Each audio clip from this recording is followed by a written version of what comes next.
이제 브리핑룸에 기자들을 향한 카메라를 놨더니 기자들이 다 싫어해요. 예, 이거 어떻게 보십니까?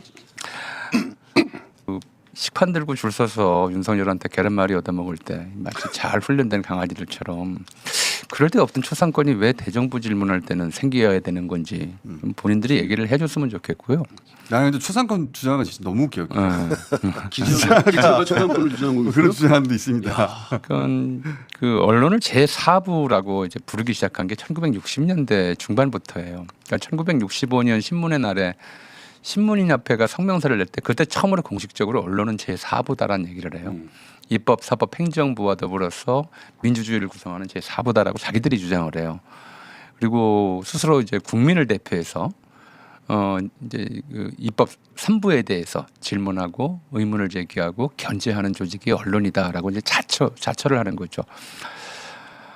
그때만 해도 좀 국민들이 정보를 입수할 수 있는 통로가 적었고 또 국민을 대변할 수 있는 사람들도 따로 없었기 때문에 독재 정권이었으니까 설득력이 있었어요.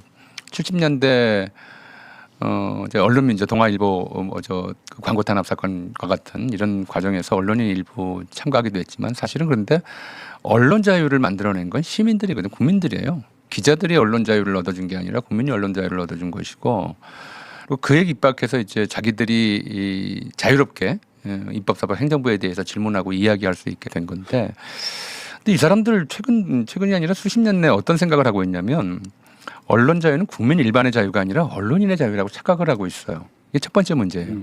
언론인의 자유라고 주장을 하는데 이것도 좀 황당한 것이 이 사람들을 누가 임명했느냐는 거예요.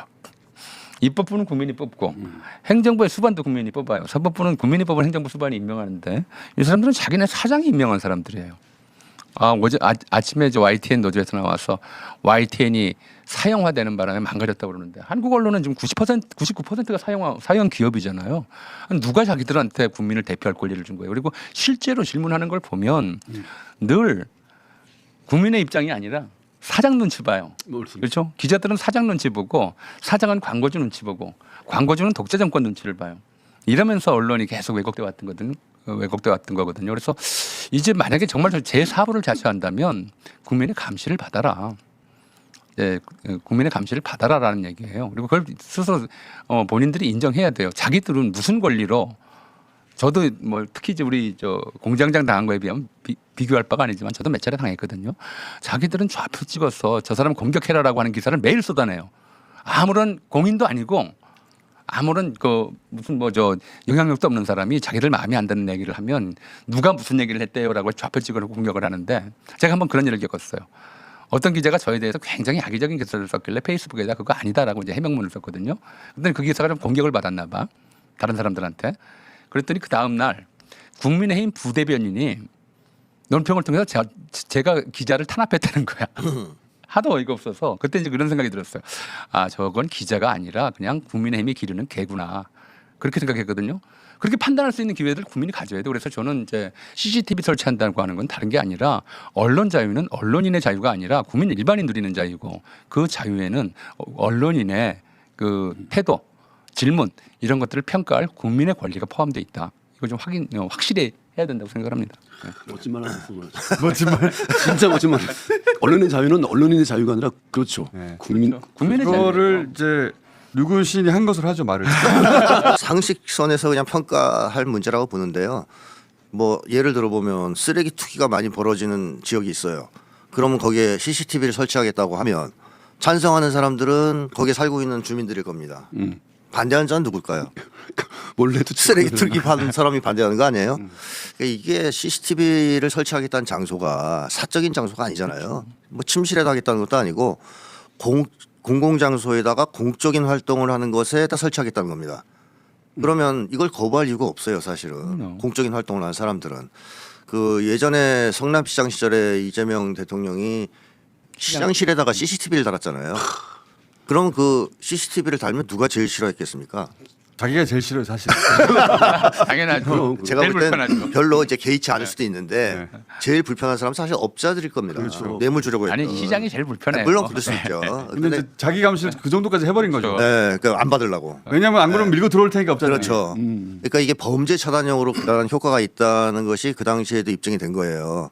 그러니까 전반적으로 CCTV를 많이 설치하는 것은 범죄 위축 효과가 있지 않습니까? 그래서 저는 언론 범죄 뭐 좀 심하게 얘기하면 이 언론인들이 공공의 어떤 기관으로서의 역할, 공공의 이제 역할을 대변하는 역할을 하도록 촉진하는 데서 CCTV는 저는 뭐 굉장히 의미가 있다 이렇게 보고 있고요.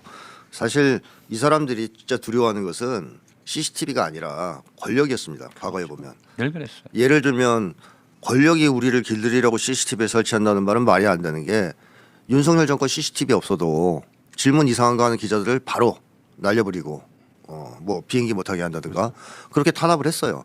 그러니까 만약에 이재명 정부가 기자를 어떻게 억압하기 위해서 달았다? 그럴 필요가 없죠. 이름만 적어놓고 나중에 보복하면 되는데 그러니까 CCTV는 사실 그게 아니라 국민들이 이 공적인 업무를 하고 있는지 기자들이 아니면 기자라는 직책을 이용해서 나쁜 짓 하고 있는지 그걸 투명하게 보여주기 위한 목적이다. 그렇게 저는 생각합니다. 언론 권리, 국민의 언론 권리를 네. 언론을 감시할 수 있는 권리. 네, 그렇습니다. 하는 거죠. 언론 길들이기라는 말이 나왔다는데 길들이기가 아니라 언론은 이참에 스스로 길을 좀 찾아야 됩니다. 그 한가하게 지금 우리가 CCTV 얘기할 때가 아니에요. 네. 우리 봉지욱 기자가 뭐라고 합니까? 언론 개혁의 첫 출발은 기자단 해체다 이렇게까지 말하는 마당에 지금 뭐 한가롭게 지금 CCTV 얘기할 때요. 옛날에 윤석열도 그랬잖아요. 특검을 반대하는 자가 범인이다. 그리고 CCTV를 반대하는 자가 구린자다. 뭐 이렇게 얘기하는 거죠. 근데 왜 요즘 기자들은 산무라고 하죠. 산무. 질문하지 않고 취재하지 않고 책임지지 않는다. 제가 봤을 땐 사실 질문하는 언론인은 바로 눈앞에 김어준 공장장을 거의 처음 본 것 같아요. 근데 요즘 좀 생겼죠. 봉지욱도 좀 있고. 그 음식점 배달원한테는 질문 잘해요. 그래. 네. 뭐 시켰냐. 뭐 시켰냐, 짜장면 시켰냐 이런 질문은 참 잘해. 저는 이 카메라를 달면 여기서 스타 기자들도 나올 거라고 예, 예, 봐요. 당연히 나와야죠. 당연히 나와야 돼요. 예. 질문도 잘하고 맞아. 대통령한테 좋은 소리만 하라는 거 아니거든 기자들이. 그럼요. 꼭 해야 할 말을 하는 기자가 논리적인하게 어떤 문제 지적을 하면 네. 그 사람 스타 되는 거예요. 지난번에 한 번 있었잖아요. 그 윤석열 때 기자회견할 때 제대로 된 질문한 기자가 있었죠. 부산일보. 예, 있었죠. 두 명 정도 있었던 거. 그 좋은 기자들을 보고 싶은 욕구가 있어요 일반인들한테. 그리고 좋은 기자라면 CCTV 다는 거 반대 안 할 겁니다. 그렇죠. 네, 그럼 자기가 기회지 기회. 네, 당연하죠. 알리고 싶어 할 겁니다 오히려. 그리고 기자들 질문이 그래서 고민을 좀 하게 될 거예요. 수준이 좀 높아질 거고 네. 왜요? 이런 질문하는 기자는 이제 안 나올 거고. 사람은 사랑한 만큼 산다. 박용재. 사람은 사랑한 만큼 산다. 저 향기로운 꽃들을 사랑한 만큼 산다. 저 아름다운 목소리의 새들을 사랑한 만큼 산다. 숲을 온통 싱그러움으로 만드는 나무들을 사랑한 만큼 산다. 사람은 사랑한 만큼 산다. 이글거리는 붉은 태양을 사랑한 만큼 산다. 외로움에 젖은 낮달을 사랑한 만큼 산다. 밤하늘의 별들을 사랑한 만큼 산다. 사람은 사람을 사랑한 만큼 산다. 홀로 저문 길을 아스라이 걸어가는 봄, 여름, 가을, 겨울의 나그네를 사랑한 만큼 산다. 예기치 않은 운명에 몸부림치는 생애를 사랑한 만큼 산다. 사람은 그 무언가를 사랑한 부피와 넓이와 깊이만큼 산다. 그만큼이 인생이다. 고맙습니다. 30년 전쯤에 튀르키예에서 괴베클리 테페라고 하는 유적 발굴이 시작돼서 참 그럴듯해요. 전현 교수님은 첫 마디부터 참 그럴듯해요. 이것 때문에 인류 문명사를 다시 써야 하는 상황이 생겼어요. 대략 12,000년 전의 유적이 신석기 시대 초기 거거든요. 아 저거 봤다. 저 예, 신석기 시대 초기 농경이 같이 시작됐거나 시작되지 않았던 시대에 저걸 왜 만들었을까? 그러니까 이제 그게 수수께끼였죠. 그러니까 현대인은 저 선사 시대 사람들하고 커뮤니케이션이 잘 안 돼요. 안 되겠죠. 당연히. 이해를 할 수가 없어요. 그러니까 이해를 할 수 없으면 종교적인 시설물이다 이렇게 결론을 내는 수밖에 없죠.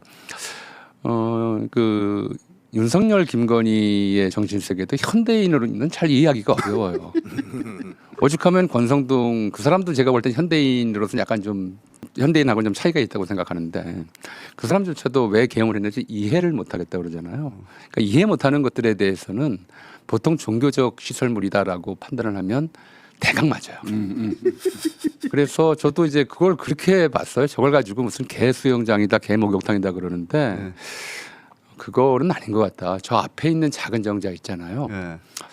그래서 제가 이제 그 역사상의 수많은 주술 예언 또 그 예언을 받아들이는 중세인이나 고대인의 태도 이런 것들을 좀 통해서 유추해서 보면 지금부터 말씀드린 건 완전히 제 생각이에요. 그러니까 가설입니다. 가설이죠. 김건희가 누구한테 물어봤을 가능성을 좀 생각해 보죠. 내가 대통령 되려면 어떻게 하면 되느냐. 그러면 이제 그 주술사든 점쟁이든 도사든 바닷물이 1000번 말랐다가 차기를 거듭해야 됩니다. 이제 이렇게 얘기를 했다고 가정을 하자고요. 예를 들어서.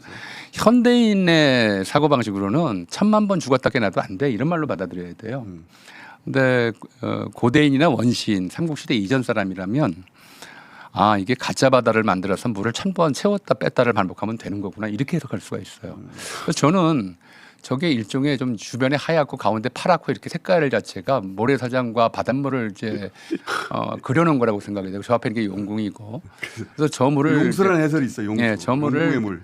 1000번 채웠다 뺐다 반복하는 그런 좀 의뢰용으로 만든 게 아닐까 뭐 극단적으로는 그런 생각 때문에 왜냐하면 어쨌든 간에 우리가 외계인이나 이 저 선사시대 사람들하고 커뮤니케이션이 안 되듯이 저 사람들의 저걸 만들어 놓은 걸 무슨 실용적인 용도가 있을 거다라고 접근하는 것 자체가 이제 저들의 정신 세계로서는 너무 과분한 태도다 뭐 이렇게 생각을 합니다.